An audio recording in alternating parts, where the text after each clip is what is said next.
So in this video, we want to talk about what you can do at the first sign of a cold. Let's say you're starting to get sick. Is there anything that you can do to prevent it or reduce the time it takes to overcome? God, I love how sexy I am. Whether it's a viral infection or a bacterial infection, there are several things that you can do to hopefully minimize the infection and speed things up and maybe even prevent it. Okay, zinc is really, really important. Okay, zinc and vitamin C. But I'm going to recommend don't take vitamin C as a supplement. You could take a food-based vitamin C. What's better is to take actual lemons, not even lemon juice, because lemon juice is pasteurized.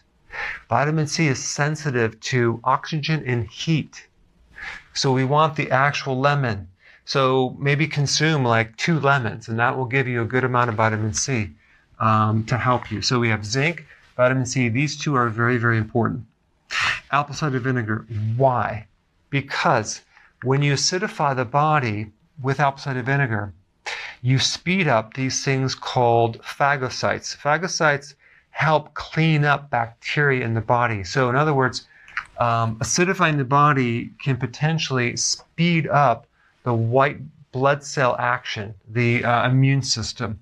All right, garlic, the most powerful thing for viruses that I know. And also it's antibacterial, antifungal. So start consuming garlic maybe in a soup, chop it up, consume it. But the key is making sure you do this right when you get the first symptom. And then we have intermittent fasting. This is probably the most important right here. So if you start to get sick, intermittent fasting is what you need to do. Why? Because the body can go into repair mode.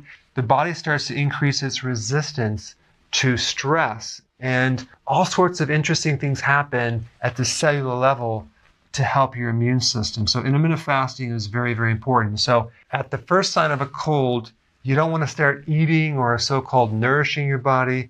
You want to stop eating. This will help you greatly. And number 5, this is actually very, very important. There's usually a stress event connected to whatever you can to reduce the stress. It's going to help you. And of course, no sugar or alcohol or milk products, because that can also feed the bacteria and also keep that infection there a lot longer. But there's one last point I want to talk about that's very, very important. If you're being exposed to a virus or a bacteria, okay, usually some people will get the infection, some people won't. Why is that? That has to do with your own internal resistance or your susceptibility to that virus or bacteria. If your immune system is strong, if you're in good shape, if you have this health reserve and you're not run down, chances are you're probably not going to get it.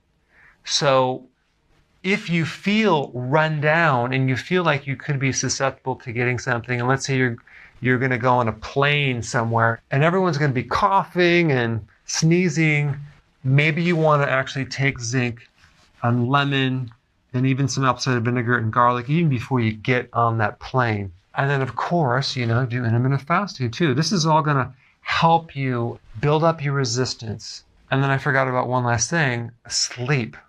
If you have enough sleep, that can actually help you increase the resistance against an infection versus being tired. That's very, very important.